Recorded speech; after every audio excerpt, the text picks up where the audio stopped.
বেটা চুরি করে 40 বছর। কয় বছর? আরে কথা কয় না, কয় বছর? 40 বছর ধরে হুজুর চুরি করিয়া হাতে 40 বছরের ভিতরে জীবনেতে ধরা পড়ছে না। করতে জানি সে একটা খাঁটি সরিষার তেল আনে, তো এমনভাবে মাহে তারে ধরলে তে বুচুরে বাড়ি জিজ্ঞা এ ফিসলা খাইয়া বাড়ি জিজ্ঞা তে খাল ফাড়ি জিজ্ঞা লাভ দিয়া গত 2 বছর ধরে 2বার ধরা পড়ছে। তো চিন্তা করলো আমার দিয়া বোধ আর চুরি হইতো না, যেহেতু 2বার ধরা পড়ে গেছি আমারে দিয়ে আর চুরি হবে না। এই চুরি জিনিসটা বোধহয় আমরা এলাকায় আর থাকতো না রে, শেষ হয়ে যাবে। আমি না গেলে, আমি না থাকলে আর চুরিটা করলো কে? সুতরাং চুরিটা শেষ, এই শিল্পটারে ধরে রাখা দরকার আছে। হ্যাঁ, নিজের ফুতের কোথায় ফুতরে আমি যদি মইরা যাই তাহলে চুরিও তো শেষ হয়। চিন্তা করছি তোর এই চুরিটা শিহামো। তো কইতেছে আব্বা কি আজকের থেকে শুরু করতাম? আরে না, আজ থেকে শুরু করতাম। প্রথমে তোরে ট্রেনিং দেবো, কয়েকবার আনমু নিমু, তারপরে ঘরের ভিতরে ঢুকামো আরো পরে। তো আব্বা আজকে আমার কাজ কি? আমি যখন চুরি করতে যাবো তুই সাইড রাস্তার মুড়ে দাঁড়াই থাকবি, যদি দেহ যে কেউ আইতে আছে তুই শুধু কবি আইয়ে রে, আর কিছু কোয়ার দরকার নেই। হ্যাঁ, তো দাঁড়াই রইছে।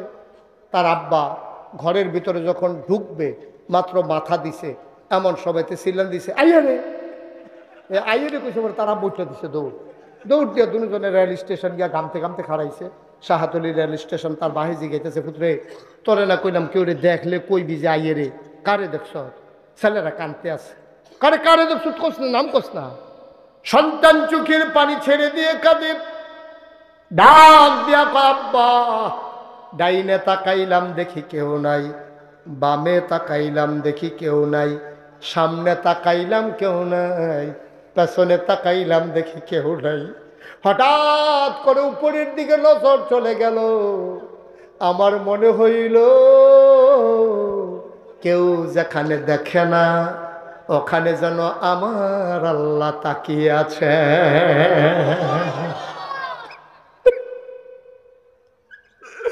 আমার মনে হইল আমার আল্লাহ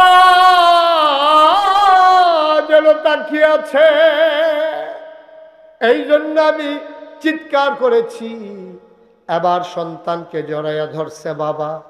বাবা কান্দে আর কয় 40টা বছর চুরি করলাম, চৌকিদার পাহারা দিলাম, পুলিশ পাহারা দিলাম, ঘরের মালিক পাহারা দিলাম, কোনোদিন আল্লাহর কথা মনে আসলো না। তোরে আইনা ভালোই লাভ হইছে, আজকে তুই আমার আল্লাহ চিনাই দিস। বাপ্পাটা কাঁধে ধরে ধরে বাড়িতে যায়। মহিলা দৌড়াইয়া বেরো হয়ে আসছে, আজকে কি চুরি করছেন দেন। বাবা কান্দে আর কয়, স্বামীটা কান্দে, ও বিবি আজকে মহামূল্যবান একটা জিনিস চুরি করেছি। কই দেন না, কি জিনিস? কানের জিনিস না গলার মালা না হাতের বালা? এবার চোর ডাক দেয়া কয়, বিবি গো কানের দুল, হাতের বালা, গলার মালা কিচ্ছু আনতে পারি নাই, তবে মহামূল্যবান একটা জিনিস আনছি। কই রাখছেন? কইরা যে কোনো জায়গায় রাখা যায় না, এটা রেখেছি আমার অন্তরের ভিতরে লুকিয়ে। চাঁদপুরে তুলনামূলক আমার মাহফিলে আসা হয়েছে কম। মানুষ 2টা জায়গায় বেশি আপন, একটা হচ্ছে নিজের বাড়ি আর একটা হচ্ছে মামার বাড়ি। নিজের বাড়িতে যত মাহফিল করেছি মামার বাড়িতে আর একটাও করি নাই। এই শাহাতলি পাইক দিতে আমার নানার বাড়ি। আপনারা কেউ আমার নানা হবেন? নানা নাই, মামুর সংখ্যাই বেশি হয়। মামা নাইলে মামাতো ভাই, নাইলে মামাতো ভাইয়ের ঘরের ভাতিজা, এইরকমই হবেন। হুজুর যেই মাদ্রাসার প্রিন্সিপাল, এই মাদ্রাসা থেকে আমার আব্বা লেখাপড়া করেছেন এই শাহাতলিতে। তো সেই সুবাদে আপনারা আমার আত্মীয়।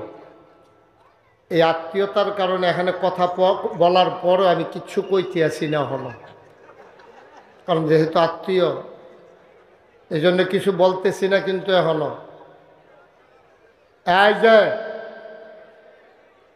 একবারে চুপ। হ্যাঁ, আপনি এখানে দায়িত্ব পালন করা লাগবে না। আপনি দায়িত্ব পালন করতে গিয়ে দরফেস লাগাইছেন বেশি। বেড়া দিছে খেত বাসাই হলে এখন বেড়ায় খেত খাওয়ান শুরু করছে। আপনি আওয়াজ করেন কেন? ইশারা ইঙ্গিতে কাজ করেন। পুরা এই জায়গাটাকে বাজার বানাই ফেলছেন আপনারা কয়েকজন ভলান্টিয়ার মিলে। করছেন কি আপনারা? যারা মোবাইলগুলো ধরে রেখেছেন দয়া করে মোবাইলগুলো বন্ধ করেন। আমি এক কথা 2বার বলি না, দ্বিতীয়বারের সময় ধমক দেই। বন্ধ করেন সবার মোবাইল। একটা মোবাইল যেন ধরে না রাখা হয়। আপনারটা মোবাইল না, না এভাবে না রেকর্ড হয়, না শোনা হয়, আপনি আর অন্যের ক্ষতির কারণ হচ্ছেন, আপনি নিজেরও নিজের ক্ষতির করতেছেন। আপনি তো ওয়াজ শুনতে পারতেছেন না, এটা বন্ধ করে পকেটে ঢুকান। মনোযোগের সাথে সবাই কথা শুনতে হবে ইনশাআল্লাহ। পিন পতন নিস্তব্ধতার মাঝে খরগোশের মতো কান খাড়া করে মাছের মতো নিষ্পলক নয়নে আমরা কথা শুনবো ইনশাআল্লাহ। ওয়ামা তৌফিকি, আল্লাহ যেন কবুল করে, সবাই পড়ে আমিন। বন্ধুগণ, লম্বা সময় কথা বলবো না, যেহেতু আমার পরে আরো 2 জন বক্তা আছেন, আমার পরে আরো 2 জন কথা বলবেন।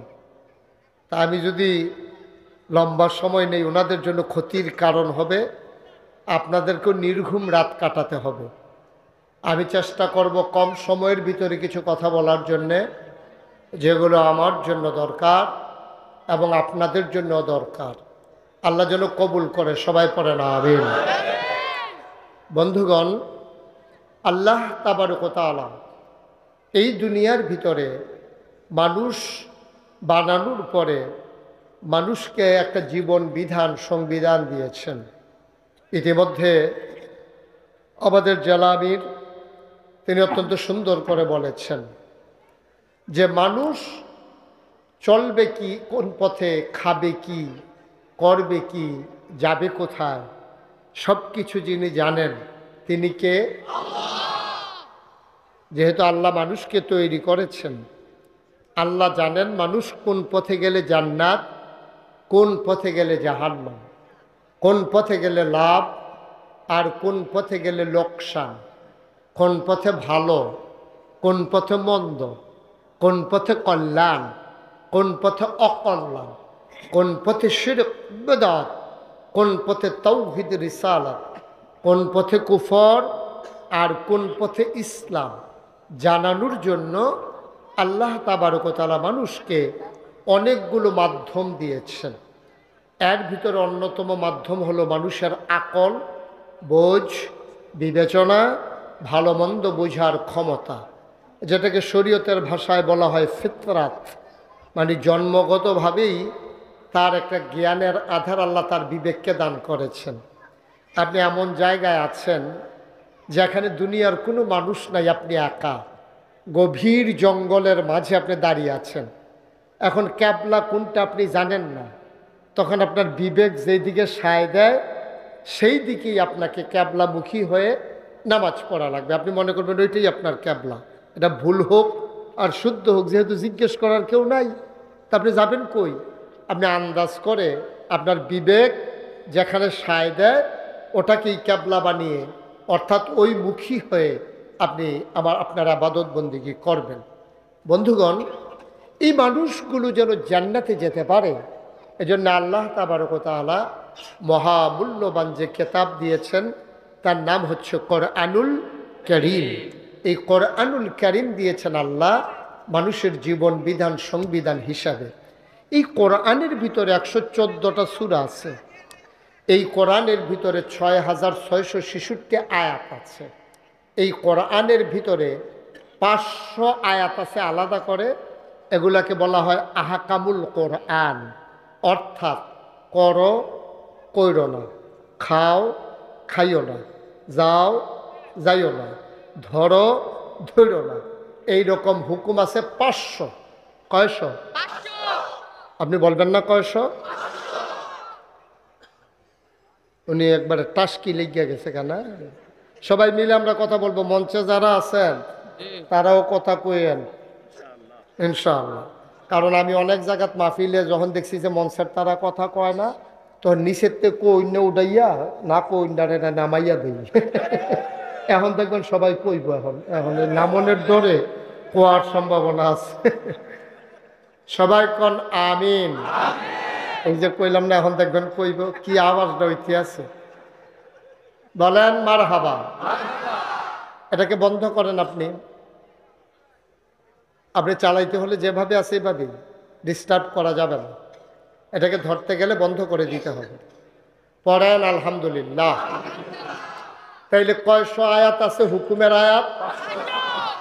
আল্লাহ যখন বললেন কৌলু লা ইলাহা ইল্লাল্লাহ, তোমরা পড়ো লা ইলাহা ইল্লাল্লাহ।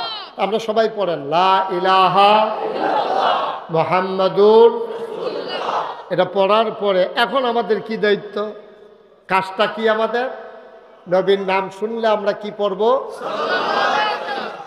দুই একবার না 12 বার, দুই একদিন না প্রতিদিন, দুই এক সপ্তাহ না প্রতি সপ্তাহ, দুই এক মাস না 12 মাস, দুই এক বছর না সারা জীবন আমরা পড়ব সাল্লাল্লাহু আলাইহি ওয়াসাল্লাম। মুসলমান মন দিয়ে শুনো, যখন আমরা কলমা পড়ে ঈমান আনলাম, আপনারে যদি কেউ জিজ্ঞেস করে আপনি কি ঈমানদার, আপনি বলতে পারবেন না যে ইনশাআল্লাহ ঈমানদার। আপনাকে বলতে হবে অবশ্যই ঈমানদার। বলেন সুবহানাল্লাহ। ঈমানদারের ব্যাপারে কোনো আপোষ নেই, আমরা সবাই ঈমানদার। আমল ভেরি করে, আমল কারো কম হয় কারো বেশি হয়। কেউ 5 ওয়াক্ত পড়ে, কেউ 4 ওয়াক্ত পড়ে, কেউ পড়ে না, কেউ ঈদের নামাজ পড়ে, কেউ জুমার নামাজ পড়ে, এরকম ভাগ ভাগ আছে। আফসোস কি জানেন, এই দেশটার ভিতরে শতকরা 92 জন লোক মুসলমান। তো যেই দেশে শতকরা 92 জন লোক মুসলমান, এই দেশের মেম্বার, এই দেশের চেয়ারম্যান, এই দেশের উপজেলা চেয়ারম্যান, এই দেশের এমপি, এই দেশের মন্ত্রী, এই দেশের প্রধানমন্ত্রী, এই দেশের রাষ্ট্রপতি হওয়ার কথা ছিল। অন্তত আলেম না হোক, কিন্তু দ্বীনের ইলম আছে এমন লোক হওয়ার দরকার ছিল, ঠিক কিনা কম? কারণ আপনি শতকরা 92 জন লোককে চালাবেন, আপনি নিজেই যদি দিন না বুঝেন, ইসলাম না বুঝেন, ইসলাম না মানেন, তা আপনি এই গোটা মানবতা এই পুরা এত বড় কি বলে জনশক্তি 18 কোটি মানুষ, এই মানুষগুলোকে আপনি চালাবেন কেমনে? শতকরা 8 জন মানুষ হিন্দু, বৌদ্ধ, খ্রিস্টান, জৈন, পার্সি, নিগোষ্ঠী সব মিলিয়ে হইল শতকরা 8 জন। মানে 100 জনের ভিতরে 8 জন হইল কাফের, আর বাকি 92 জন লোক হইল মুসলমান। এখন মুসলমানের এমপি, মুসলমানের মন্ত্রী, মুসলমানের রাষ্ট্রপতি হওয়া দরকার ছিল দ্বীনের ব্যাপারে অভিজ্ঞ। এই ধারাটা ছিল আগে, কিন্তু বর্তমান জমানায় এসে দেখা গেছে যে যত বড় বাটফা হে হইল তত বড় নেতা, যে মিছা কথা কইতে পারবো বেশি হে হইল সবচেয়ে বড় নেতা। না শুধু ঠিক না তো, আপনারা তো আবার চা স্টলে বইয়ে বইয়ার প্রশংসাও করে, বা আমদার যে এমপি বেড়া একটা কয় কিতা করছে, এবার আনতেও পারে খাইতেও পারে, মনে হয় যেন তার বাহির দিনের আর কি। হ্যাঁ ঠিক কিনা কও? মুসলমানের নেতা হওয়ার কথা ছিল পরহেজগার, আল্লাহওয়ালা, আর সেই জায়গা হয়ে গেছে সিটার আর বাটফা। তা আমরা কেমনে সুখ পাবো কন, আমরা শান্তি পাবো কেমনে কন? আল্লাহ বইলা এখনো আমাদেরকে বাঁচাই রাখছে, ঠিক কিনা কন? আমার দেশের মন্ত্রী এমপি এই জানাজার নামাজ আর ঈদের নামাজ, এই দুইটার মাঝেও পার্থক্য করতে শিখে নাই, ঠিক কিনা কন? দেখবেন যে 5 ওয়াক্ত নামাজ পড়লে পড়বে, না পড়লে নাই। জানাজার ভিতরে দেখবেন নেতা এসে হাজির। এটা হলো একটা ভোটের মাধ্যম। মনে করে যে জানাজায় গেলে তাইলে তার আত্মীয় স্বজন তখন মনটা দুর্বল আছে, তো পরে কইতে পারবো আমি তো আপনার ফুতের জানাজা তো গেছি, তোমার বাপের জানাজা তো আমি গেছি, তো আমি এখন নির্বাচন করতে আসি, তোমরা একটা দায়িত্ব আছে না। এই বুদ্ধি কইরা হেরা দেখবেন 5 ওয়াক্ত নামাজের খবর নাই, জানাজার ভিতরে সবার চাইতে আগে এসে হাজির। এবার আপনারা চাঁদপুর দক্ষিণ, এই চাঁদপুরের মানুষ অধিকাংশ হইল পরহেজগার মানুষ। আমাদের এলাকায় বাড়ির সামনে এমনভাবে বাউন্ডারি করা নাই, কিন্তু আমি নানার বাড়িতে যখন আসতাম তখন দেখতাম যে একেবারে সুপারি গাছের বাইল দিয়ে হইল, নারিকেল গাছের ডালা দিয়ে হইল, আপনার কোনো মতে পুরান টিন দিয়ে হইল, তার একটা বাউন্ডারি দেয় যেন মহিলাদেরকে দেখা না যায়। কিন্তু আপনার পর্দার ব্যবস্থা আছে বাংলাদেশে এই দক্ষিণ অঞ্চলে, কিন্তু ওইদিকে চাঁদপুর, নোয়াখালী, লক্ষ্মীপুর এই এলাকাগুলোতে, কুমিল্লা, ব্রাহ্মণবাড়িয়া, বরিশাল এগুলার চাইতে তো বেশি, এই অন্তত এই এলাকায় পর্দার ব্যবস্থা ভালো। বরিশালের কথা তো তারা তো লঞ্চে আইতে যাইতে কেড়ায় কার লোকে ঘুমাই রইছে খবরও নাই। দেখা গেছে যে এই রাইতের বেলা লঞ্চের ডেকের ভিতরে যার যেমনি ঘুমাইতেছে, কার মাথা কার ফাও কি একটা কারবার যাইতে আছে। এই হিসাবে চাঁদপুরের তারাও কিছু অংশ পাইছেন আপনারা, যারা ওই লঞ্চে যাতায়াত করে আর কি। এই লঞ্চে যাতায়াতের কারণে পর্দা পুশিদার সাংঘাতিক ব্যাঘাত ঘটে আমার দৃষ্টিতে। কারণ ডেকের ভিতরে যখন পুরুষ মহিলা সারা রাত তো আর জেগে থাকা যায় না, এই কারবারটা হয়ে যায় যে এই খলত মলত হয়ে যায়, পুরুষ মহিলা ভেদা রাখা যায় না।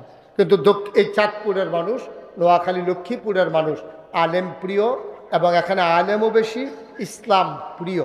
কিন্তু আপনি আফসুস খেয়াল করে দেখবেন, ঈদের নামাজ কারে কয়, জানাজার নামাজ কারে কয় বুঝে না। ওই যে জানাজা পড়বো যে নেতায় 5 ওয়াক্ত নামাজ পড়লে পড়বো, না পড়লে নাই। এলাকাত মানুষ মারা গেছে, এলাকার এজেন্ট ফোন দিছে, স্থানীয় যে নেতা ফোন দিয়ে কয় ওই যে অমুকে তো মারা গেছে, যে বুটের বাক্স লইয়ে দৌড় দিছিল আপনার লেগিয়া, এতে তো মারা গেছে। কোথায় না কি কয়, কত তো যাও না লাগে, যেহেতু এতে বাক্স লইয়ে দৌড় দিছে, তো সাংঘাতিক মান্যত করছে, যে ফইটা ফাও ভাঙছিল হেতে নি কয় হাতে। এখন এইবার রওনা দিছে ঢাকার থেকে আসতে গিয়া তারা হুড়ার লাগিয়া ওই যে আপনার দাউদকান্দির দিক দিয়া নতুন যে একটা রাস্তা হয়েছে ওইটা দিয়া রওনা দিছে। আইসা সিরাজসর, হ্যাঁ, ওই দিক দিয়ে আসার সময় সে জ্যামে পড়ে গেছে। এখন জানাজা হইল বাদ জুহর, সে এখনো মতলব আইসা বসতে পারে নাই। এদিক দিয়ে জুহরের নামাজ হয়ে গেছে, কর্মীর এদিক দিয়ে ধমকাইতে আছে, তাড়াতাড়ি এখন হ্যাঁ তাড়াতাড়ি করে রওনা দিয়ে আইসা যখন বাবুরহাট আসছে, তখন কয় যে জানাজা কিন্তু দিয়া লাইতে আসি, কয় বাবুরহাট আইসা পড়ছি সামান্য একটু। এই কর্মীরা গিয়া সেটা হুন্ডা লইয়া দাঁড়াই রয়েছে, আইনা বেড়ারে দাঁড় করাই দিছে। এবার আপনাদের বিবেকের কাছে আমার প্রশ্ন, যেই লোকটা উড়ালের উপরে আইতে আছে, হে মাঝে গাড়িটা দাঁড় করাইয়া 10 মিনিটের লেগে জুহরের নামাজ পড়ছে? কথা কন, যেটা বুঝে তোর এটাই কন, পড়ছে? তার কি অজু আছে? তার তো এরকম সাংঘাতিক বিপদের ভিতরে দিয়াতে কোনো মতে আইয়া সেরা জানাজায় খাড়াইছে, মাইক দিছে, কথা কইছে, আল্লাহু আকবার, জানাজার দাঁড়াই গেছে। আর জানাজার ভিতরে আল্লাহু আকবার আছে কয়বার? কথা কানা দেখি কয়বার? 4 বারের ভিতরে প্রথমবার হাত নাভির নিচে বাঁধা, এরপরে বাকি 3 বার হাত আর উঠানো নাই, এটা হলো জানাজা। তো এই লোক মনে করছে জানাজার ভিতরে যেহেতু রুকু নাই, সাজদা নাই, আর এটা যেহেতু আল্লাহু আকবার ইমাম সাহেব বারবার কয়, হ্যাঁ যতবার আল্লাহু আকবার কইছে অতবার আতালগি দিচ্ছে। এখন আতালগি দিছে, পরে লগে দিয়ে এক মুরব্বী ছিল, সেই লোকের আগে মুহ কিছু কথা আটকাইতো, এখন দাঁত ফোড়ার কারণে আর কথা আটকায় না। যেটা উচিত কথা দেখে কইয়েই নাই, সে সাফা দিয়েও রাখতে পারে না, মুখ এখন ঢিল হয়ে গেছে গাহার। হ্যাঁ কথা, ও আপনি কি জীবনে জানাজার নামাজ পড়ছেন না? কয় কি হয়েছে? আপনি বারবার আপনি আতালগি দিতে আছেন, কি শুরু করছেন আপনি? ধ্যান না নমুনা কি করে সবাই কেমন করতেছে? তো হ্যাঁ খুব লজ্জা পাইছে, মনে মনে কয়ার লেগে তো আইতাম চাই না। তারপরে সপ্তাহখানেক পর হইল ঈদ। সপ্তাহখানেক পরে কি ঈদের নামাজের ভিতরে বেশতি তাকবীর আছে 6টা। কয়টা? এটার ভিতরে কি আল্লাহু আকবার করলে দৈরা রাহন নালগি দেওয়া? যতই ইমাম সাহেব আল্লাহু আকবার করতে আরো সিফা দিয়া ধরে। জানাজা শেষ হয়েছে, পরে কপাল খারাপ তো ওই বুড়া বেড়া লগে দিয়া পড়ছে আবার ঈদের নামাজের পরে। হেবাটা কয় কিও আপনি কি ঈদের নামাজও ইচ্ছেন না? কয় কি সমস্যা কি? কারণ যদি সবাই আতালগি দিয়েছে আপনি দৈরা রাখছেন, কথাটাই কইয়েন না। জানাজা তাইয়া আলগি দিয়ে যেই বিপদও পড়ছিল, সেই দিনে নিয়ত করছি কেডা আতালগি দেয় নামাজের ভিতরে দেখা যাইব। এই হইল বাংলাদেশের নেতা, ঠিক কিনা বলে? এই যদি হয় নেতার নমুনা, তাইলে কর্মীর নমুনা কেমন? আবার আর হিসাব মিলানো লাগে না, এমনিই জবাব পাওয়া যায়। মুসলমান মন দিয়ে শুনো রে ভাই, আল্লাহ তাবারক ওয়া তাআলা দুনিয়ার ভিতরে মানুষ বানানোর পরে এমনে এমনে ছেড়ে দেন নাই। কোন পথে গেলে জান্নাত, কোন পথে গেলে জাহান্নাম, কোন পথে গেলে লাভ আর কোন পথে গেলে লোকসান, কোন পথে ভালো, কোন পথে মন্দ, কোন পথে কল্যাণ, কোন পথে অকল্যাণ, কোন পথে শিরক বেদাত, কোন পথে তাওহীদ রিসালাত, কোন পথে কুফর আর কোন পথে ইসলাম জানানোর জন্যে যুগে যুগে আমার আল্লাহ 3টা জিনিস মানুষকে দান করেছেন। 1 নম্বরে আকল, 2 নম্বরে আসমানি খেতাব, 3 নম্বরে নবী। যুগে যুগে যেই নবী আর নবীদের ক্রমধারায় সবার শেষ সবার সেরা যিনি নবী, আপনার নবী, নবী মুহাম্মদুর রাসূলুল্লাহ সাল্লাল্লাহু আলাইহি ওয়াসাল্লাম। বলেন সুবহানাল্লাহ। বন্ধুরা আমার, ভাইরা আমার, আমার আল্লাহ রাব্বুল আলামিন এই নবী এবং রাসূল পাঠাইলেন। এই নবীরা মানুষদেরকে ডেকে ডেকে দ্বীনের পথে নিয়ে আসলেন। মানুষগুলোকে যখন ডাকলেন, আল্লাহ রাসূল সাল্লাল্লাহু আলাইহি ওয়াসাল্লাম একটা মানুষের সকল দিক তিনি সুন্দরভাবে গড়ে তুলতে চাইলেন। খুব খেয়াল করে মনোযোগের সাথে শোনেন। একটা মানুষের কয়েকটা দিক। 1 নম্বরে ব্যক্তি জীবন, 2 নম্বরে পারিবারিক জীবন, 3 নম্বরে সামাজিক জীবন, 4 নম্বরে অর্থনৈতিক জীবন, 5 নম্বরে রাজনৈতিক জীবন, 6 নম্বরে ইন্টারন্যাশনাল রিলেশন। সেটা হলো মানুষের সাথে মানুষের সম্পর্ক, আন্তর্জাতিক পর্যায়ে মানুষের যে সম্পর্ক, এটা হলো ইন্টারন্যাশনাল রিলেশন। বলেন সুবহানাল্লাহ। তাহলে 1 নম্বরে ব্যক্তি জীবন। এখন ব্যক্তি জীবনে ইসলাম আছে নাকি নাই? কথা কন, জুড়ে কইন একটু। ছেলে, ছেলে বসো। দোকানটা খুললে সরছি না, কয় বাহি দেন। ওয়াজটা শুরু করছি না, হাতে উঠালেছে কি রে, তে মনে করছে অন্য হুজুর। সিফা দিয়া বইয়া থাও। তুমি নমুনা দেখতেছো না কি যাইতে আছে? হ্যালো,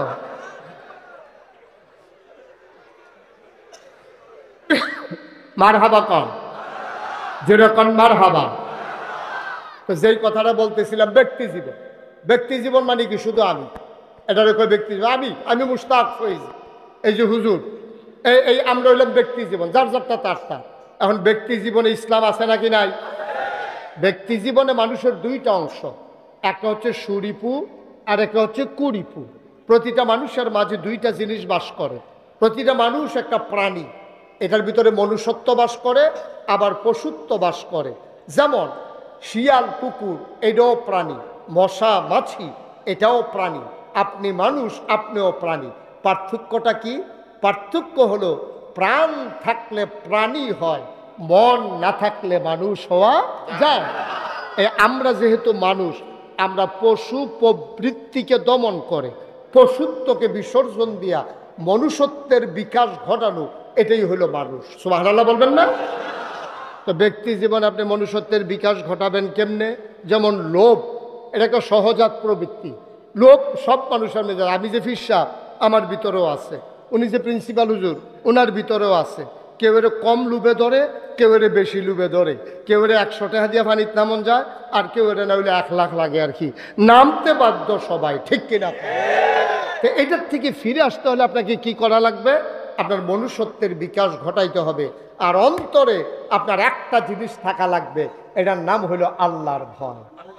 এটার নাম কি? কথা কথা ঘুমাই গেছেন সবাই? এটার নাম হলো আল্লাহর ভয়। যার অন্তরে আল্লাহর ভয় বেশি, সে মর্যাদাও পাইছে বেশি। ইন্না আকরামাকুম ইনদাল্লাহি আতকাকুম। তোমাদের ভিতরে ফিসাব, লাটসাপ, মন্ত্রী, এমপি, উজির নাজির, উপদেষ্টা, আমলা কামলা, বদুল্লা, যত মানুষ বলো, ভুইয়া, চৌধুরী, সরকার, কনকার, পেশকার, জমাদার, দফাদার, চকিদার, পাটোয়ারি, মিয়াজি, যত জাতের বংশ আছে, সবার চাইতে মর্যাদা বেশি তার। সে রিক্সাওয়ালা হতে পারে, সে মেথর হতে পারে, সে মুচি হতে পারে, সে ডেলি লেবার হতে পারে। ইন্না আকরামাকুম ইনদাল্লাহি আতকাকুম। তোমাদের ভিতরে মর্যাদা বেশি তার, কলিজার ভিতরে আল্লাহর ভয় বেশি যার। ঠিক কি না বলো? তোমার অন্তরে আল্লাহর ভয় আছে তো তোমার মর্যাদা আছে। আর তুমি ফিসাব, কত ফিসাব বেড়া দিবি, হাসরাই লইব কিয়ামতের ময়দানে। গামছা লাগাইয়া হাসরাইতে থাকবো, মুড়িদারা চাইয়া থাকবো। এইরকম হবে, অনেক মুড়িদ জান্নাতে চলে যাবে, পিসাব পরে থাকবে হাসরের ময়দানে, জান্নাতে যাওয়ার কাছেও যাইতে পারবে না। ঠিক কিনা কর? কারণ মুড়িদরে সারা জীবন খালি কইছে আল্লাহ বাবা এই দুনিয়া ছাড়ো, দুনিয়া ছাড়ো, আল্লাহ ধরো, আল্লাহ ধরো। তো মুড়িদ তো হুজুরের কথা, অন্য দুনিয়া ছেড়ে আল্লাহ ধরছে। আর হিসাবে দুনিয়া এমন ধরা ধরছে, 1 গ্রাম সাইডা জমিন কিনতে কিনতে আরেক গ্রামও গিয়া ঢুকছে। ঠিক কিনা কাও? তাহলে আপনি কইলেন কি, করলেন কি?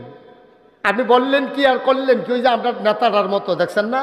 5ই আগস্টের আগ পর্যন্ত টেলিভিশনটা খুললে, পত্রিকার পৃষ্ঠাটা খুললে একবার খালি ডাক দেয়, আসো খেলা হবে। আরে বেড়া তুই যে কইতাছ খেলা হইব তোর শৈলের নমুনা তুই চিন্তা করতি না? তোর যে ওপেনার সার্জারি হয়ে রয়েছে তোরে খেলা করার লাগে দুইজনে দৌড়া। হ্যাঁ যে কদম দেয় পাও হালায় একখানো পরে গিয়ে আর একখানো। হ্যাঁ তার ফ্যান্ট বেড়াইয়া দুলে হ্যাঁতে ব্যালেন্স নাই। হেই লোকটা মঞ্চ বেড়াইয়া লইয়া ফুটেছে কেউ পুরইয়া হেই লোক যদি কয় খেলা হবে সেতুটনের কথা না করছেন। হ্যাঁ খেলা হবে ডাকে তো প্রত্যেক দিন কি আর ডাক ভাল লাগে? ফলাফান একদিন যখন নাম মেলাইছে বলে আর বাইক গেছে গা। ফলাফান কেরা প্রত্যেক দিন সহ্য হয়? ফলাফান হইলো খেলুন না হেতান দিলে কয় খেলা হবে তা ফলাফানে কত আইয়েন খেলা হবে কইয়া নাম মেলাইছে পরে হাতে নাই। এখন এক সাইডটা গোল উঠে আছে হাতে রং সাইডটা আছে কই থেকে রং সাই কি ভাল লাগে ভালো যাতে নাউজুবিল্লাহ বলবেন না। তারপর কইলো কি করলো কি? এখন আমরাও তো এই নমুনা। আমরা দেশের অনেক ফিসাব আছে দেখবেন, অনেক সুন্দর সুন্দর নেতা আছে, কথা কয় এত সুন্দর ফেরেস্তার মতো, কিন্তু কাজ করে শয়তানের চাইতে আরো খারাপ। ঠিক কিনা? ডাক দিয়া অর্থনৈতিক অবস্থায় সুদ। এটা কি মুসলমানের আবিষ্কার না কাফেরের আবিষ্কার? মুসলমানের আবিষ্কার হলো জাকাত। মুসলমানের আবিষ্কার কি? জাকাত। আল্লাহ দিয়েছেন জাকাত, সাদকা, এগুলা সাধারণ দান, এগুলা হচ্ছে মুসলমানদের আবিষ্কার, অর্থাৎ আল্লাহর দেওয়া বিধান। আর এইগুলার ডিঙ্গাইয়া আবিষ্কার করা হলো কি এই আপনার সুদ। সুদ এমন এক গুনাহ, আল্লাহ রাসূল সাল্লাল্লাহু আলাইহি ওয়াসাল্লাম বলেছেন সুদের 70টা গুনাহ। সর্বনিম্ন গুনাহটা হলো নিজের জন্ম দেওয়া পেটে ধরা মায়ের সাথে জিনা করা। 70 নম্বর গুনাহটা। এই ছেলে এই আস্তাগফিরুল্লাহ লা হাওলা ওয়ালা কুওয়াতা ইল্লা বিল্লাহ। সুদের 70টা গুনাহ, সর্বনিম্ন গুনাহটা হলো মায়ের সাথে জিনা করা। এই আমার দেশে এই সুদ আছে নাকি নাই? আপনি ব্যক্তি জীবনে সৎ হতে পারেন নাই। আপনি পীর সাহেবের দরবারে বসে বসে লা ইলাহা ইল্লাল্লাহ জিকির করতে আছেন, লা ইলাহা ইল্লাল্লাহ। আপনার জিকিরের লগে লগে মসজিদ সুদ্ধা জিকির করে, মাঠ জিকির করে, গাছ জিকির করে, বেরিয়েছে কর বাবারে। হুজুরের জিকির অন্যরকম জিকির। আপনার জিকিরে খুশি হইয়া বেরিয়েছে দেশি মুরগার ডিম ফাটাইছে, তারপরে আপনার দেশি মুরগা ফাটাইছে, বিদেশি ফুতর কম্বল ফাটাইছে, আতর ফাটাইছে, হাদিয়া ফাটাইছে। আপনার জিকিরে সবাই খুশি। আপনি জিকির করতেছেন হরদুমছে, আপনার জিকিরের সময় এমন আওয়াজ হয় কারবার ঘোড়াই ফেলতেছেন আপনি। এমন সময় যার কাছে সুদে টেহা লাগাইছেন হেতে মসজিদের বাইরে আইয়া করতেছে ভাই সুদের টেহারা লইয়া ইসলাম কই আইতাম। হ্যাঁ একবার লা ইলাহা ইল্লাল্লাহ মসজিদের ভিতরে আইয়ালা। আপনি দিক দিয়ে লা ইলাহা ইল্লাল্লাহ কইতে আছেন, আবার সুদের টেহা লইয়া মসজিদের ভিতরে আইয়ালা ওনের লেগে ডাকতে আছে। আপনি কেমন পরহেজগার, আপনি কেমন নাকামি শুরু করছে। আপনার ফাইজলামের একটা সীমা আছে। আমিরুল মুমিনিন খলিফাতুল মুসলিমিন, জান্নাতের সুসংবাদ প্রাপ্ত দ্বিতীয় মানুষ হযরত ওমর রাদিয়াল্লাহু তাআলা আনহুর জামানায় উনি মসজিদে নববীর খুতবা দিতেন। তিনি ছিলেন মসজিদে নববীর জাতীয় মসজিদের খতিব। তিনি যখন জুমার নামাজ জুহরের নামাজ পড়াইতে গেছেন, গিয়া দেখে যে একদল লোক নামাজ পড়ে আর বার হয় না। আরে আজব কারবার, নামাজ পড়ে বসে রয়েছে, ওমর কিচ্ছু বলে নাই। খেয়াল করেন, খুব গভীর মনোযোগ, ঘুরে বসেন, আপনিও ঘুরে বসেন আমার দিকে, চাইতে কষ্ট হইতে আছে। হ্যাঁ এদিকে চান চান, ঘুরে বসেন।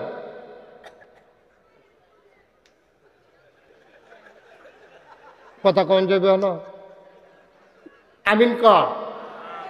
এখন যেই কথাটা বলতেছেন খুব খেয়াল, কোন কথাটা বলতেছিলাম মনে আছে কি? হযরত ওমর, মনে নাই? হযরত ওমর মসজিদের ভিতরে জুহরের নামাজ পড়ে বাড়িতেছে, দেখে যে একদল লোক বইয়া রইছে। উনি আর কিচ্ছু বলেন নাই। আসরের সময় গিয়া দেখে আবার এই লোকগুলা বসে রয়েছে, নামাজ পড়ে আর বের হয় না। মাগরিব হয়ে গেল, এবারও বের হয় না। এশা হয়ে গেল, এবারও বের হয় না। উমর ডাক দিছে, এদিকে আসো, বাড়ি গো। কয়ামেন, কয়ামেন থেকে আসছো কবে? হয়েছে এই কয়েকদিন।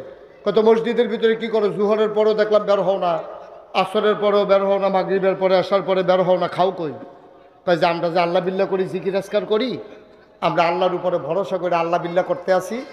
এইটা দেখা পাশের বাড়ি থেকে মানুষজন আমাদের জন্য খাবার পাঠায়। হযরত ওমর শক্ত ধমক দিলেন, বলতেছ তাওয়াক্কাল তু আলাল্লাহ, অথচ ভরসা করে রয়েছে হেতারা বাড়ির ডেক্সির দিকে, হেতারা রান্না ফাটাইলে তুমি খাইবা, নাইলে নাই। তুমি বলতেছো আল্লাহ ভরসা।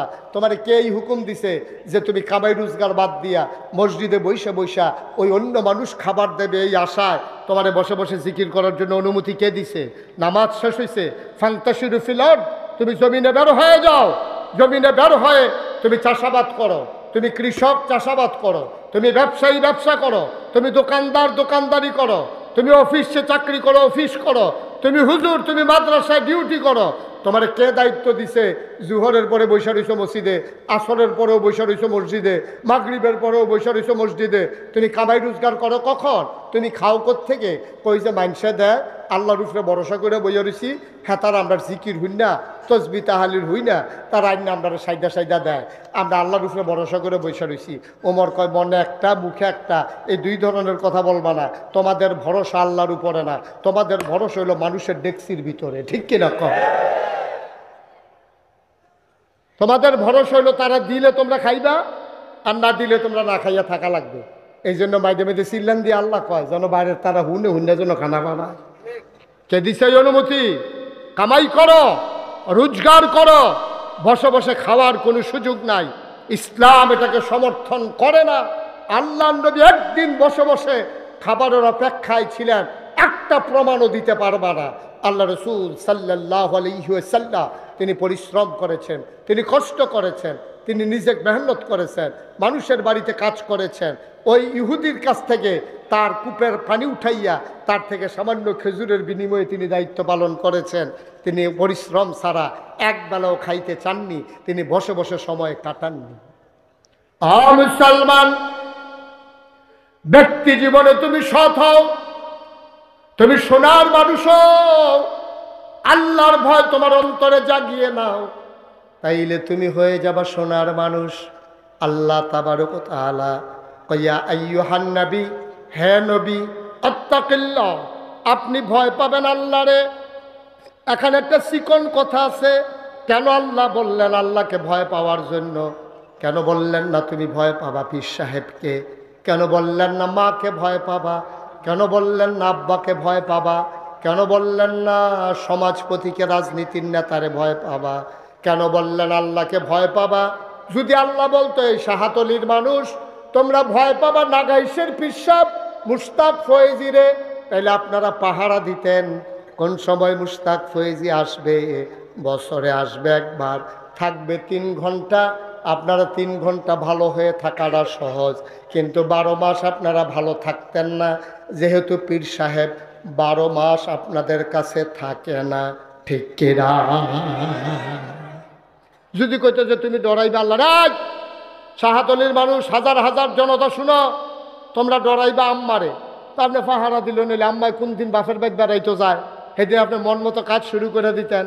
আপনার যদি কইতো তুমি ভয় পাইবা তোমার শাহাতলি মাদ্রাসার প্রিন্সিপাল হুজুর রে, তা আপনি পান শাহাতলি মাদ্রাসার যাওয়ানের আগে দিয়া কুলি টুলি কইরা বিড়ি টিড়ি হালাইয়া মাদ্রাসার যাইতে আছেন। আল্লাহ কইছে হুজুর রে ডরানের লেগিয়া, এর লেগিয়া বিড়ি টিড়ি সব বাজারের আগে বিড়ি হালাই দিয়ে রেললাইন ফাটানোর আগে বিড়ি মিড়ি হালাইয়া গুস্তিংটি টুস্তিংটি সাইডা দিয়ে সবাই সুযোগ আরো, কারণ হুজুরের সামনে ফুটে যাইবা গা। আল্লাহ হুজুরে ভয় পাইতে কইছে। আল্লাহ হুজুরের কথা বলে নাই, হুজুর এখন আছে তখন নাই, পীর সাহেব আজকে আছে কালকে নাই। ভাই আপনি রোজার মাসে অজু করতে আছেন, চৈত্র বৈশাখ মাসের রোজা, একজনে চাপ দিতে আছে, আপনি জুহরের টাইমে অজু করতে আছেন, ঠান্ডা পানি গলায় মুখে গেছে পরে মন্ডায় চায় 2 ঢুক পানি খাইয়া ফালাই। আপনি যদি এই মাঝের 2 কুলিটা ঢুক গিল্লা 2 পার্শ্বের কুলি ফালাই দেন, যে চাপ দিতে আছে হ্যাঁ তো বুঝতো না আপনি যে মাঝের কুলিটা ঢুক গিল্লা লাইছেন, ঠিক কিনা কও? এতে বুঝার কি কোনো উপায় আছে? আপনি যে কুলি ফালাইতে আছেন হয়তো তো মনে করছে এ ফালাইছে, তাই সে কুলি কোন বুকিত যে কয়বার নিল কয়বার হালাইলো হাতার তো দরকার নাই। তাইলে দেখেন আল্লাহর ফায়সালাটা দেখেন। আল্লাহ পীর সাহেবের কথা কয় না, মার কথা কয় না, বাপের কথা কয় না, নেতার কথা কয় না, সর্দারের কথা কয় না, হুজুরের কথা কয় না, কয় কার কথা? যে ধরাইবা আল্লাহরে। কেন? কয় হুয়াল হাইয়ুল কাইয়ুম লা তা'খুযুহু সিনাতুন ওয়ালা নাওম।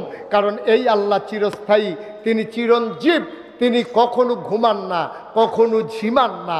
তুমি রাতের অন্ধকারে কোনো কাজ করলেও আল্লাহ দেখেন, পানির নিচে ডুব দিয়া কোনো কাজ করলেও আল্লাহ দেখেন, টেবিলের উপর দিয়া নিচে দিয়া যেদিক দিয়ে তুমি ঘুষ নাও, কেউ দেখো কার না দেখো, একজন দেখে, তিনি কে? এটা দেখো আল্লাহর ভয়। এই আল্লাহর ভয় অন্তরে যখন জায়গা হয়, মানুষগুলো হয়ে যায় সোনার মানুষ। পশ্চিমা বিশ্বের মনীষীরা গবেষণা করলো, মানুষগুলো ছিল বর্বর, বেদইন, যাযাবর, মূর্খ, অসভ্য, জাহেল, অভদ্র, অশালীন। এই মানুষগুলো কেমন করে হলো ভদ্র, সুশীল, আধুনিক, আল্লাহওয়ালা, পরহেজগার? কেমন করে এই মানুষগুলো হলো? তারা চিন্তা করে দেখেছে, নবীজি তাদেরকে 23টা বছর, মক্কায় 13 বছর, মদিনায় 10 বছর, তাদেরকে আল্লাহর ভয় এমনভাবে অন্তরে ঢুকাই দিছে, রাতের আধারেও তারা একটা অন্যায় করে না। 1 কোটি টাকা পরে থাকলেও তারা ফিরে তাকায় না। মহিলারা, আহা, কথা তো বাইরে যেতেছে, কষ্ট হইতেছে নাকি? কত যেটা মনে পড়ছে এটা কি কয়ে দিতা? হযরত উমরের জামানায় এক মহিলা নাকে ফুল, কানে দুল, গলায় মালা, হাতে বালা, একেবারে স্বর্ণ মুদ্রা নিয়ে রওনা করছে মরুভূমির মাঝ দিয়া। পরন্ত বিকেল, সূর্য ডুবু ডুবু প্রায়। এই সূর্যের যখন ডুবে যাচ্ছে এমন সময় খোলা মাঠের মাঝে দিয়া মহিলা রওনা দিছে। একজন লোকও নাই, পাশে কোনো বাড়িঘরও নাই, শুধু একটা যুবক সামনে পড়ছে আর মহিলার গায়ের ভিতরে অলংকার। যুবকটা জিজ্ঞেস করে, ও মহিলা, তোমার কি ভয় নাই? তুমি যে নাকে ফুল, কানে দুল, গলায় মালা, হাতে বালা, স্বর্ণ মুদ্রা, টাকা পয়সা নিয়ে এই অবেলায় রওনা করছো, কেউ যদি তোমার চুরি করে, ডাকাতি করে, তুমি কি করবা? তোমার ভয় লাগে না? মহিলা কি কয় শুনছেন? মহিলা কয়, হ্যাঁ অবশ্যই ভয় লাগে। ভয় লাগে তো? কয় কি ভয় লাগে? তাইলে হাঁটো কেমনে? কয় ভয় লাগে আমার জন্য না, তোমার জন্য। কারণ আমার জন্য কি? আমি তো জুয়ান মানুষ, আমার লগে কোনো সম্পদ টম্পদ নাই, আমারে তোমার ভয় পাওয়ার কি আছে? আমি ভয় পাবো কি করতে? কয় তোমার জন্য আমার এই ভয় লাগে, তুমি যে আমার এই ভয়টা দেখাইছো, আমি আল্লাহ আল্লাহ করে যদি উমরের কাছে বলতে পারি, তোমার চোখ যে আর চোখের জায়গায় থাকবে না, এই ভয়টা আমি পাইতেছি। সুবহানাল্লাহ বলবেন না? বানানো গল্প না, মুখরোচক ইতিহাস না। মহিলা অলংকার পরে রাস্তার মাঝ দিয়ে হেঁটে গেছে, চোখ তুলে তাকানোর কেউ সাহস পায় নাই, কারণ তার অন্তরে ছিল আল্লাহর ভয়। ঠিক কিনা বলো? ওমর আইন করে দিলেন, যদি কেউ মদ পান করে, যদি কেউ নেশা করে, তারা 80টা দৌড়া মারা হবে, আমার হাত থেকে তারে কেউ বাঁচাইতে পারবে না। ওমর আইন করে দিলেন, সবাই তার মদ ছেড়ে দিলেন, নেশা ছেড়ে দিলেন। আজকে অবাক বিস্ময়ে তাকিয়ে দেখি, বাংলাদেশের যুবকগুলারে তৈরি করার দায়িত্ব ছিল সরকারের। আজকে সরকার আমার যুবকগুলারে পরিকল্পিতভাবে আজকে ধ্বংস করে দিয়েছে। ঠিক কিনা? পরিকল্পিতভাবে নেশার সামগ্রী একবারে সহজ করে দিয়েছে। হাত বাড়াইলেই নেশার জিনিস পাওয়া যায়। ফেন্সিডিল, ইয়াব্বা, আঞ্জা দিয়া গাঞ্জা খায় আমরা ফলাফল। ঠিক কিনা কও? যা মন চায় তাই করে, যা মন চায়। এই যুবকদের সামনে নেশার সামগ্রীগুলো তুলে ধরা হয়েছে। ভাই, আপনি খেয়াল করে দেখেছেন, এই যুবকগুলারে গড়ে তুলবেন আপনি, আর আপনি এগুলো ডেস্ট্রয় করে দিচ্ছেন, ধ্বংস করে দিচ্ছেন। লেখাপড়া তো ঝেটিয়ে পিটিয়ে আপনাদের এলাকার উনিও তো যেই কারবার কইরা দিছে, লেখাপড়ারে বেড়াত লাগাই দিছে। সাদ্দর বিছানি শিহায়, সাদ্দর কেমনে টান টান করে বিছান যায় এইটা শিহায়, আলুর ভর্তা কেমনে বানায় শিহায়, ঘর ঝাড়ু দেয় কেমনে এটা শিখায়। মনে হয় যেন আমরা বেরিয়েতে আগে ঘর ঝাড়ু ছাড়া হত্যা রয়েছে, সাদ্দর তো বিছাইতে পারছো না, সাদ্দর থুবাইয়া এটারে বালিশ বানাইয়া হত্যা আসছিল আগের তারা। সাদ্দর বিছানো শিখায়, তারপরে আলুর ভর্তা বানানো শিখায়, তারপরে আপনার কিভাবে রান্না বান্না করা লাগবে এইসব শিখায়। অথচ মনুষ্যত্বের বিকাশ ঘটানোর জন্য, আল্লাহর ভয় অন্তরে তৈরি করার জন্য সব ডেস্ট্রয় হয়ে গেছে, ধ্বংস হয়ে গেছে। মাদ্রাসা শিক্ষার একবারে গজব করে দিচ্ছে। মাদ্রাসা শিক্ষা কিচ্ছু নাই, কিচ্ছু ছিল না মাদ্রাসা শিক্ষায়, সব কিছুকে ধ্বংস করে দেওয়া হয়েছে। ছেলে মেয়েদেরকে কিভাবে অবাধে বিচরণ করা যায়, কিভাবে তাদের বেহায়াপনা আরও বাড়ানো যায়, লজ্জা শরম কেমনে ভেঙে দেওয়া যায়, এগুলো পরিকল্পিতভাবে শেষ করে দেওয়া হয়েছে। মানব চরিত্রকে ধ্বংস করে তাদেরকে ধ্বংসের দ্বার প্রান্তে পৌঁছে দিয়েছে। ঠিক কিনা বলেন? যে উমরের কথা বলছিলাম, কথা মনে আছে তো নাকি? ওমর জানিয়ে দিয়েছেন, কেউ যদি আমার হাতে ধরা পড়ো যে তুমি নেশা করেছো, ধরা পড়ো, খবর আছে 80 দৌড়া। কয় দৌড়া? মা কথা কেন, কয় দৌড়া? ওরা বুঝে ফেলছে যে 80 দৌড়া মানে কেয়ামত, 80 দৌড়া মানে কেয়ামত, এটা তারা বুঝে ফেলছে। এখন বুঝে ফেলে তারা করছে কি, এখন সবাই মট্টর ছেড়ে দিয়েছে। হযরত ওমর রাদিয়াল্লাহু তাআলা আনহু একদিন হাঁটতে হাঁটতে হাঁটতে হাঁটতে বর্ডার বেল্টে সীমান্ত এলাকায় পৌঁছে গেছেন। পৌঁছে যাওয়ার পরে আরেক মদখুর হাতে মনে করছে যদি মদ সহ ধরা পড়ি তাহলে খবর আছে, পাহাড়ের সিফা সাফাতকে দুইটা টান দিয়ে আই। হাতে মদ লইয়া, মদের বোতল লইয়া রওনা দিছে পাহাড়ের দিকে। আর উমর ঘুরতে গেছে পাহাড়ে। আল্লাহর কুদরত, সুবহানাল্লাহ বলবেন না? সামনাসামনি পড়ে গেছে। হাতার সামনে মদের বোতল, হাতের মদের বোতল, আর উমরের হাতের ভিতরে চামড়ার চাবুক, যেটা শাসনের দণ্ড। দুইজন মুখোমুখি আইসা পড়ছে। ওই যুবক যখন দেখছে উমর আসতেছে মদের বোতল হাতে, যুবকটা এত ভয় পাইছে, মানে ভয়ে থরথর করে কাঁপতেছে যে এখন আমাকে কে বাঁচাবে। তখন যুবকের মনে আসছে একজনই বাঁচানোর মতো আছেন, তিনি কে? কথা কয় না, তিনি কে? যুবক এবার আল্লাহ বলে একটা ডাক দিলেন, ও মাওলা, ও রব্বে কারীম, যার কেউ নাই তার তুমি আল্লাহ ছো। খালেস অন্তরে যখন মানুষ তওবা করে, পাহাড় পরিমাণ গুনাহ নাকি তুমি মাফ করে দাও। আমি গুনাহগার গোলাম তোমার, আমার সাহায্য করার মতো কেউ নাই গো আল্লাহ। আমি তোমার কাছে ভিক্ষা চাই, তুমি বিশ্বাস করো আমি খালেস অন্তরে তোমারে ডাক দিলাম। এটার ভিতরে কোনো ভনিতা নাই, কোনো নাটক নাই, কোনো অভিনয় নাই, এটা আমার প্রকৃত ডাক। ও মাওলা রব্বে কারীম, আজকে এই বিপদের দিনে যদি তুমি আমাকে বাঁচাই দিতে পারো, খোদার কসম দিয়া বলতেছি আমি যতদিন বেঁচে থাকবো কোনো দিন আর নেশার সামগ্রীর কাছেও যাব না, যাব না, যাব না। বলেন সুবহানাল্লাহ। বান্দা চাইছে কার কাছে? বা কথা কানা চাইছে কার কাছে? আল্লাহর কাছে। চাইলে আল্লাহ দেয় নাকি দেয় না? আল্লাহ কয় উদউনি আস্তাজিব লাকুম। বান্দারে, ও বান্দা, তুই আমারে ডাক দে, ডাক দিতে দেরি, আমি কবুল করতে দেরি নাই। বান্দা যখন ডাক দিয়েছেন, বান্দা আল্লাহর কাছে চাইলেন এবারের মতো বাঁচিয়ে দাও, কোনদিন আর মদের বোতল স্পর্শ করব না। আল্লাহ তাবারক ওয়া তাআলা ডাক কবুল করে নিলেন। বান্দার সব অন্তরে প্রশান্তি চলে আসলো। ওমরের মুখোমুখি পড়ে গেলেন। বান্দা চাদর গায়ে দিয়ে হাঁটতেছেন। ওমর কয় দেখি হাতের ভিতরে কি? দেখে যে হাতের ভিতরে বোতল। ওমর বুঝে ফেলছে বোতলের ভিতরে নিশ্চয়ই মদ। ওমর বলতেছে বোতলের ভেতরে কি? বান্দা মন দিয়ে ওই আল্লাহকে সাক্ষী রেখে তাওবা করেছে। বান্দা এবার বলে বোতলের ভিতরে দুধ। বোতলের ভিতরে কি? আমার কথা কয় না কি? আসলে ছিল কি?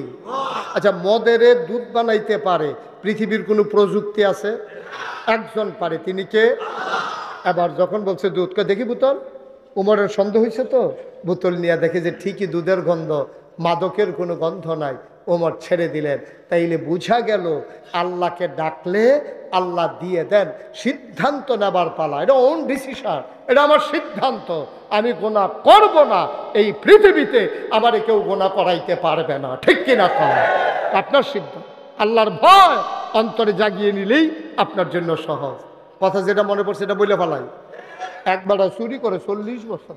কয় বছর? আরে কথা কয় না, কয় বছর?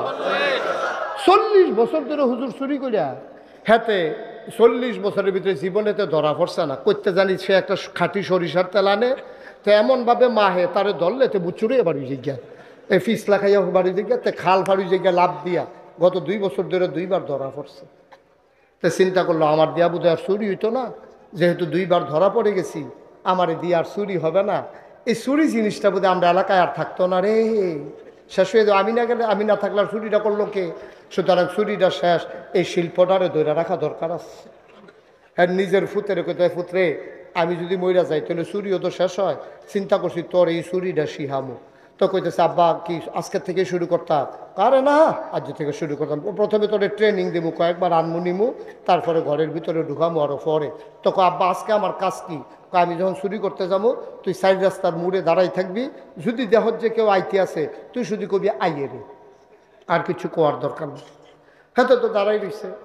তার আব্বা ঘরের ভিতরে যখন ঢুকবে মাত্র মাথা দিছে, এমন সবাইতে সিলান দিছে আইয়ে রে, আইয়ে রে কইছে। তারা বইটা দিছে দৌড়, দৌড় দিয়ে দুজনে রেল স্টেশন গিয়া গামতে গামতে খাড়াইছে।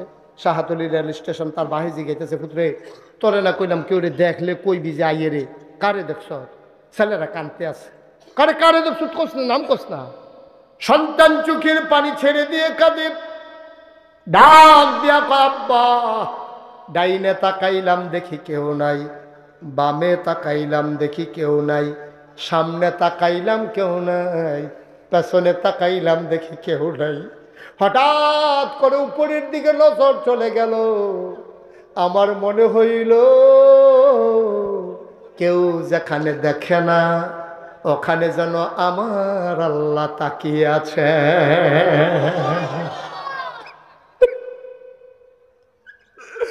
আমার মনে হইল আমার আল্লাহ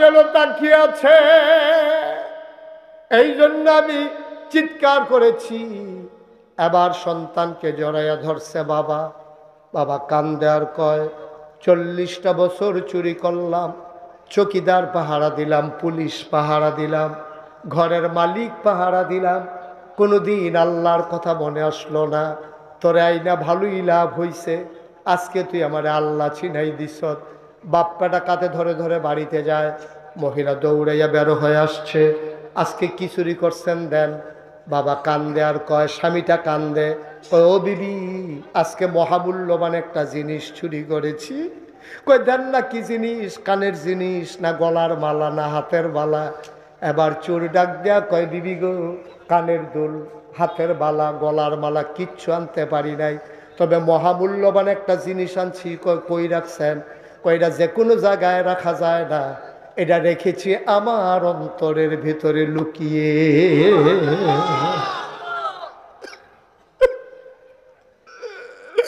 আমি অন্তরের ভিতরে লুকাই রাখছি আজকে আমার সন্তান আমারে দিছে আমার সন্তান আমারে শিখাই দিছে মহিলা কয় কি জিনিস আনছেন বেড়া হাউ মাউ করে কান্দে বাচ্চা ছেলেটা দাঁড়িয়ে আছে এবার লোকটা ডাক দেয়া কয় বিবি 40 বছর চুরি করলাম কোনোদিন আল্লাহ কারে কই চিন্তাও করলাম না আজকে তোমার ছেলে আমার আল্লাহ চিনাই দিছে আমি আল্লাহ চিনে ফেলছি আমার অন্তরের ভিতরে আজকে আল্লাহর ভয় জেগে গেছে আমার এই সন্তান আমারে ফিরিয়ে এনেছে যা করলাম সবই ভুল হয়ে গেল আর কোনোদিন এই কাজ না কারণ যতই মানুষের চোখ ফাঁকি দেই একজনের চোখ ফাঁকি দেওয়া যায় না তিনি আমার আল্লাহ ঠিক কিনা তাহলে অন্তরে ভয় থাকবে কার জোরে কথা কন কার কলিজায় ভয় থাকবে কার এই আল্লাহর ভয় নিয়ে আপনি যখন চলবেন তখন পুলিশ লাগবে না র্যাব লাগবে না গোয়েন্দা লাগবে না দলীয় ক্যাডার লাগবে না চৌকিদার লাগবে না পীর সাহেব লাগবে না লাট সাহেব লাগবে না কেউ লাগবে না আল্লাহর ভয় আপনাকে পারফেক্ট মানুষে পরিণত করে দেবে ইনশাআল্লাহ সবাই পড়ে না আমিন জুড়ে পড়ে না আমিন আল্লাহর এই মানুষকে আল্লাহর ভয় মানুষকে কতটুকুন মানুষ বানায় দেখেন আল্লাহর এই ভয় মানুষকে কতটুকুন মানুষ বানায় আল্লাহ রাসূল সাল্লাল্লাহু আলাইহি ওয়াসাল্লাম কষ্ট হচ্ছে আপনাদের কথা বলা কষ্ট হচ্ছে আর একটু এই কয়েক মিনিটের ভিতরে ছেড়ে দিচ্ছি ইনশাআল্লাহ আমি শুরুতেই বলেছিলাম লম্বা সময় কথা বলবো না যেহেতু আমাদের মাঝে আরো অনেক ওলামায়ে কেরাম আছে ওনারাও কথা বলবেন আমি আমারটা শেষ করে দিলে ওনারা শুরু করে দেবেন ইনশাআল্লাহ আল্লাহ যেন কবুল করে সবাই পড়ি আমিন জুড়ে পড়ি আমিন বন্ধুরা আমার ভাইরা আমার আল্লাহ রাব্বুল আলামিন এই জন্য আল্লাহর ভয় অন্তরে জাগাতে চাইলেন মানুষটা তখনই সৎ মানুষ হয়ে যায় যখন মানুষটার অন্তরে আল্লাহর ভয় থাকে তখন সে যেই জায়গায় থাকে তখন তার অসৎ কাজ করা তার দ্বারা আর সম্ভব হয় না এত গেল ব্যক্তি জীবন এবার আসো ব্যক্তির পরই হলো পারিবারিক জীবন পারিবারিক জীবন কারে কয় স্বামী এবং স্ত্রী এটা হলো সবচেয়ে ছোট্ট পরিবার স্বামী আর স্ত্রী এটা একটা পরিবার স্বামী আর স্ত্রী যদি বলেন যে হুজুর আরেকটু বড় তাহলে স্বামী স্ত্রী আব্বা আম্মা যদি বলেন আরেকটু বড় স্বামী স্ত্রী আব্বা আম্মা ছেলে মেয়ে যদি বলেন আরেকটু বড় স্বামী স্ত্রী আব্বা আম্মা ছেলে মেয়ে ভাই বোন এই মিলিয়ে হলো পরিবার সুবহানাল্লাহ বলবেন না জোরে বলেন সুবহানাল্লাহ। মুসলমান মন দিয়ে শুনো রে ভাই, পরিবারের ব্যাপারে আল্লাহ কি বললেন? আসো মা বাবার ব্যাপারে, আসো স্বামী স্ত্রীর ব্যাপারে আল্লাহ কোরআনুল কারীমে ঘোষণা করে দিলেন, পরিবারের বিধান জানতে চাও শুনে যাও। হুন্না লিবাসুল লাকুম ওয়া আনতুম লিবাসুল লাহুন্না। তোমরা পরিবারের সম্পর্কে কথা শুনতে চাও শুনে যাও। তোমার যে স্ত্রী, এই মহিলারা একটু মনোযোগের সাথে শুনেন, এই জায়গায় হাজারো জনতা যারা আছেন মন দিয়ে শুনেন। আল্লাহ কয় হুন্না লিবাসুল লাকুম, এই পুরুষেরা তোমাদের জন্য মহিলারা হইল গায়ের পোশাকের মতো। ওয়া আনতুম লিবাসুল লাহুন্না, তোমরা যারা পুরুষ তোমরা হইলা মহিলার গায়ের পোশাকের মতো। বলেন সুবহানাল্লাহ। কি সুন্দর উদাহরণ দিয়েছে দেখছেন। কয় মহিলারা হইল তোমাদের গায়ের পোশাকের মতো, আর তোমরা পুরুষেরা মহিলার গায়ের পোশাকের মতো। আচ্ছা, আল্লাহ তাবারক ওয়া তাআলা অন্য কিছুর সাথে তুলনা না দিয়া গায়ের পোশাকের সাথে তুলনা দিলেন কেন? আল্লাহ তাবারক ওয়া তাআলা দেখলেন যে গায়ের পোশাকের চাইতে কাছাকাছি মানুষের কিচ্ছু থাকে এমন কিচ্ছু নাই। আমার পাঞ্জাবির নিচে একটা গেঞ্জি আছে, এই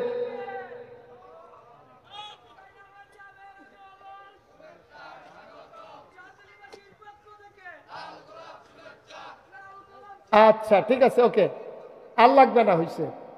হ্যাঁ, সবাই করে না আমির। আমার ভাই ইনশাআল্লাহ চলে আসছেন, তারপরে ইনশাআল্লাহ এই 2-1 মিনিটের ভিতরে আমি ছেড়ে দিচ্ছি ইনশাআল্লাহ।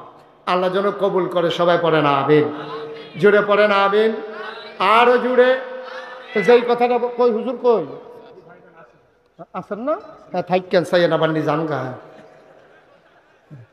আমিন কর, জোরে কর। তা আল্লাহ কি বললেন? এই কথাটা যেটা বলতেছি এই আয়াতটা, এই 2টা কথা বলেই আমি শেষ করে দেব। হুন্না লিবাসুল লাকুম ওয়া আনতুম লিবাসুল লাহুন্না। আল্লাহ বলছেন এই সব মহিলা যারা, তারা হলো পুরুষের জন্য গায়ের পোশাকের মতো। ওয়া আনতুম লিবাসুল লাহুন্না, আর তোমরা পুরুষেরা মহিলাদের গায়ের পোশাকের মতো। এটা কেন তুলনা দিলেন? এই যে আমার পাঞ্জাবির নিচে একটা গেঞ্জি আছে, এই গেঞ্জিটা আমার সাথে যেমন করে জড়িয়ে আছে, আর কোনো জিনিস আমার সাথে এমন করে জড়িয়ে নাই। তাইলে গায়ের পোশাকের সাথে আল্লাহ এই জন্য তুলনা দিয়েছেন, তোমরা স্বামী স্ত্রী পরস্পরের গায়ের পোশাকের মতো। খুব মনোযোগের সাথে শুনেন। কয় গায়ের পোশাক 3টা কাজ করে।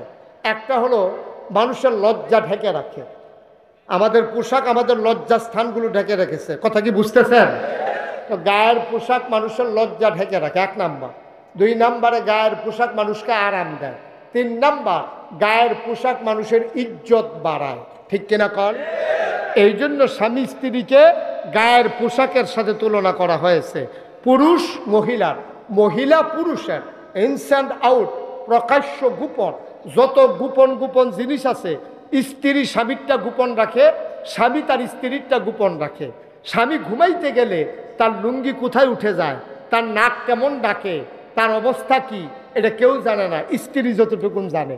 এটা আমি জানি না, উনি আমারটা জানে না, আমারটা উনি জানে, কিন্তু আমার স্ত্রী সব জানে। ঠিক কিনা কর? আমি যে নাক ডাকি, যেহেতু আমার দাম্পত্য জীবনে স্বামী স্ত্রী একসাথে ঘুমোতে যায়, তখন স্বামীরটা স্ত্রী জানে, স্ত্রীরটা স্বামী জানে। তাইলে এটা গোপন, এই ইজ্জত আর লজ্জা, কাপড় যেমনে নিজের ইজ্জত ঢেকে রাখে, লজ্জা ঢেকে রাখে, ঠিক স্বামী স্ত্রী একজন আমরা আরেকজনের লজ্জা ঢেকে রাখবো। কিন্তু আফসুস কি জানেন? আফসুস হলো আমাদের সবচেয়ে বড় আফসুস আমাদের এইটাই, আমরা এই লজ্জা ঢেকে রাখবো দূরের কথা। তো নতুন বিয়ে হয়েছে, ফেসবুকে বউয়ের ছবি দিয়া তারপরে নিচে দিয়া লেহে তোর আর বা বিয়ে দিয়া, সেটা ফেসবুকও সারে। ঠিক কিনা কর? আচ্ছা, এই স্ত্রীটা তো তোমার, স্ত্রীরও দুনিয়ার সবার না। তুমি বিয়া করছো, এই মেয়েটা তোমার বউ হয়েছে, তুমি যে ফেসবুকে ছবি দিলা, ফেসবুক তো একটা পত্রিকার চাইতে আরো জঘন্য জিনিস। পৃথিবীর সব মানুষ এই ফেসবুক দেখে। আমেরিকাতে পত্রিকা পাওয়া যাইতেও পারে, নাও যাইতে পারে, কিন্তু আমেরিকাতেও ফেসবুক আছে, বাংলাদেশেও ফেসবুকে আছে। আপনি যে আপনার বউয়ের ছবি ফেসবুকে দিয়ে দিলেন, এই ফেসবুকের ছবি দেখা আমেরিকাতে ফলাফাই নেই মজা মারতে আছে, চোখটি নাউজুবিল্লাহর পরেও বলবেন না? আপনার কি ব্যক্তিত্ব আছে? আপনার পুরুষত্ব আছে মনে হয়? কোন পুরুষ, কোন ব্যক্তিত্বওয়ালা মানুষ যার ন্যূনতম লজ্জা শরম আছে, সে কোনোদিন তার স্ত্রীর ছবি ফেসবুকে দিতে পারে না, ঠিক কিনা? লজ্জা শরম নাই বলেই আমরা এটা পারি, লজ্জা শরম নাই বলেই আমরা এটা পারি। আর এটা কোনোদিন কোনো মুসলমানের সন্তানের দ্বারা সম্ভব ছিল না, অথচ আমরা অবলীলা এই কাজটা করতেছি। নিজের বউয়ের ছবি ফেসবুকে দিতে আসেন, নিজের বিয়ের উপযুক্ত মেয়ের ছবি ফেসবুকে দিতেছেন। আপনি পারিবারিক জীবনে যেটা ওই হুন্না লাবাসুল্লাকুম ওয়া আনতুম লাবাসুল্লাহুন্না, আল্লাহ তাবারক ওয়া তাআলা কি দিলেন বিধান, আর আপনি করলেন কি? আপনি কি করলেন? এই জন্য আমাদেরকে মনে রাখতে হবে, হযরত আলী রাদিয়াল্লাহু তাআলা আনহু একদিন রাস্তা দিয়ে হেঁটে যাচ্ছিলেন। এমন সময় এক সাহাবা, ওনার বন্ধু, ওনারে জিজ্ঞেস করছে, ভাই কেমন আছেন? আলী বলতেছে, হ্যাঁ আলহামদুলিল্লাহ ভালো আছি। আপনি কেমন আছেন? আলহামদুলিল্লাহ আমিও ভালো আছি। এরপরে লোকটা জিজ্ঞেস করতেছে, আপনার স্ত্রী কেমন আছে? আলীকে জিজ্ঞেস করতেছে। আলী এত রাগ হলেন, চোখ দুইটা তার বড় বড় হয়ে গেল, তার কানের চামড়াগুলো থরথর করে কাঁপতেছিল। আলী বললেন, আল্লাহর হুকুম নাই, এই জন্য তুমি আমার হাত থেকে বেঁচে গেছো। যদি আল্লাহর হুকুম থাকতো তাইলে খোদার কসম আমি একটা কূপ দিয়া তোমার দেহ থেকে কল্লাটা আলাদা করে দিতাম।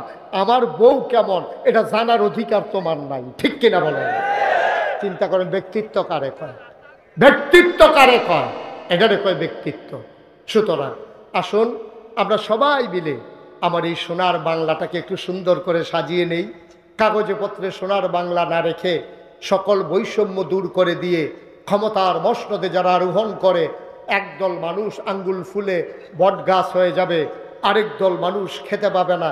আসুন সাম্যের বাংলাদেশ গড়ি, আসুন কাগজে পত্রে নয় প্রকৃত অর্থেই সোনার বাংলা গড়ি।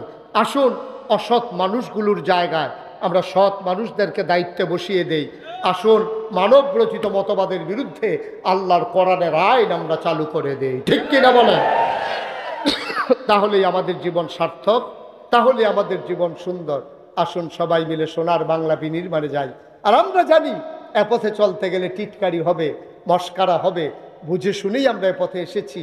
আমরা জানি এই পথ কণ্টকাকীর্ণ, এ পথ কুসুমাস্তীর্ণ নয়। এ পথে চলতে গেলে পা হবে রক্তে রঞ্জিত, আর পিছি ডালা পথ হবে রক্তে রঞ্জিত।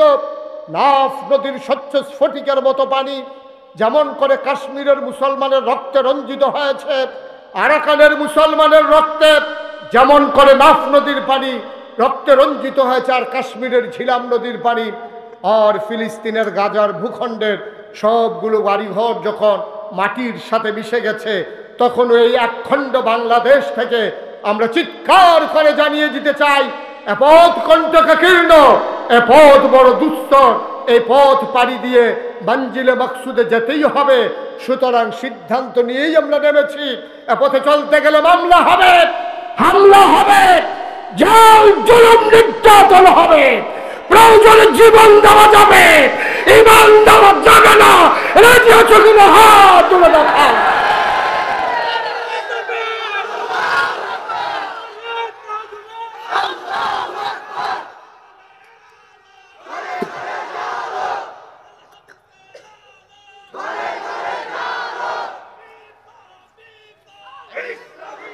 ইনশাআল্লাহ কথা হবে আবার ময়দানে, দেখা হবে আবার কোনো এক মাহফিলে। সবার জন্য দোয়া করি, সবার কাছে দোয়া চাই। চিৎকার করে বলিষ্ঠতার সাথে জানিয়ে দাও, আমরা ছিলাম, আমরা আছি, আমরাই থাকবো ইনশাআল্লাহ।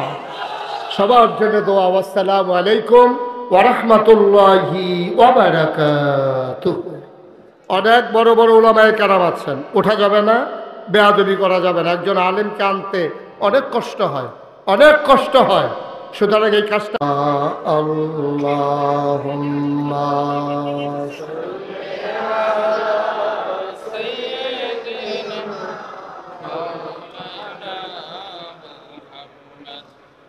ওয়া আলা আলি সাইয়্যিদিনা।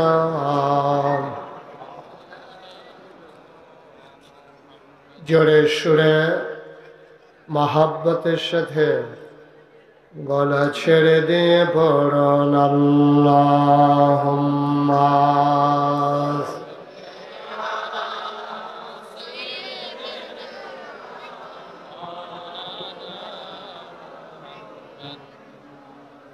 وعلى آله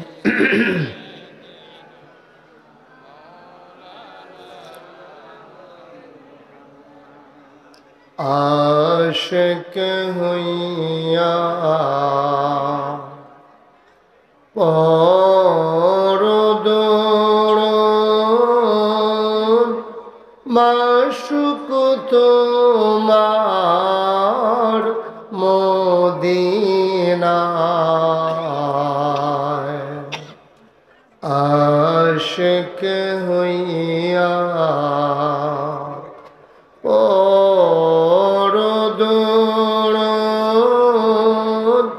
মাশুক তোমার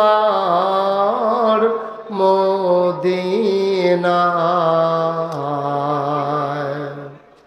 আশিক যদি হইতে পারো আশিক যদি হইতে পারো যাইবা সোনার মদিনায় আল্লাহুম্মা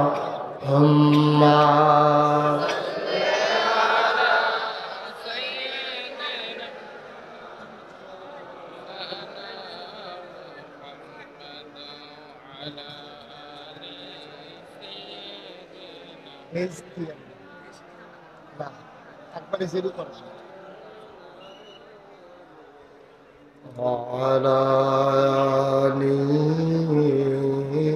سيدنا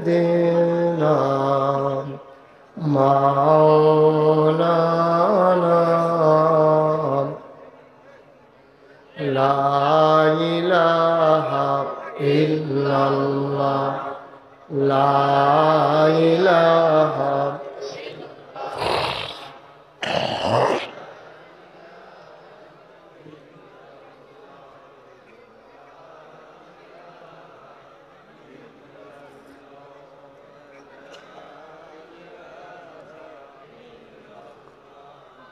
لا إله لا إله لا إله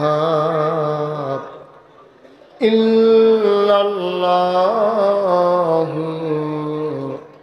محمد رسول الله صلى الله عليه وسلم اللهم صل وسلم وبارك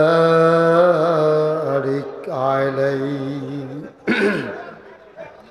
সবাই পড়ি আলহামদুলিল্লাহ জোরে পড়ি আর জোরে আল্লাহ তাবারক ওয়া তাআলার দরবারে আমরা লাখ কোটি শুকরিয়া জ্ঞাপন করছি জেনে আমাদেরকে ঐতিহ্যবাহী ঐতিহ্যধন্য পূর্ব শাহতলী কেন্দ্রীয় জামে মসজিদ ও হিফজুল কোরআন হাফিজিয়া মাদ্রাসা এতিমখানার হাফেজ ছাত্রদের পাগড়ি প্রদান উপলক্ষে আজ ১ ফেব্রুয়ারি রোজ শনিবার বরকতময় দিন শেষে অন্ধকারের চাদর যখন পৃথিবী ঢেকে দিয়েছে জানান দিয়েছে রাত হয়ে গেছে আহা একটা আওয়াজ কানে বাড়ি খা আরো কমানে দিক দেয়া আজকের এই ওয়াজ মাহফিলের সম্মানিত সভাপতি ঐতিহ্যধন্য দ্বীনি শিক্ষা প্রতিষ্ঠান শাহতলী কামিল মাদ্রাসার সম্মানিত প্রিন্সিপাল হযরত মাওলানা মোহাম্মদ বিল্লাল হুসাইন সাহেব আজকের মাহফিলের প্রধান বক্তা আমার পরপর যিনি গুরুত্বপূর্ণ আলোচনা করবেন আমার হৃদয়ের কাছের মানুষ হযরত মাওলানা মুফতি আমির হামজা কথা বলেছেন হযরত মাওলানা দ্বীন ইসলাম চাঁদপুরি আরও আলোচনা করেছেন মাওলানা মিজানুর রহমান মোল্লা আমন্ত্রিত অতিথিবৃন্দ, উপস্থিত হয়েছেন বাংলাদেশের ঐতিহ্যধন্য দিনকে লালন করে যারা নিজেদের জীবনে ধারণ করেছেন। 56,000 বর্গ মাইলের ইঞ্চি ইঞ্চি জমিতে যারা দ্বীনের প্রচার প্রসারে কাজ করে যাচ্ছেন, দ্বীনকে বিজয়ী শক্তি হিসেবে দেখতে চান। বাংলাদেশ জামাত ইসলামীর চাঁদপুরের জেলা আমির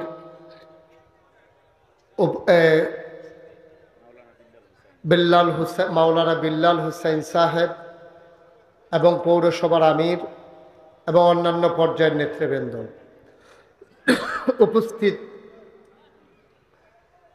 এই এলাকার বিভিন্ন রাজনৈতিক দলের নেতৃবৃন্দ, উপস্থিত বিভিন্ন মসজিদের ইমাম সাহেবান, ওলামায়ে কেরাম, মুরব্বিয়ানে আজম, কলিজার টুকরা যুবকেরা, পর্দার আড়ালের মা ও বোনেরা, সবার প্রতি আমার আবারও আন্তরিক সশ্রদ্ধা সালাম। আসসালামু আলাইকুম ওয়া রাহমাতুল্লাহি ওয়া বারাকাতুহু।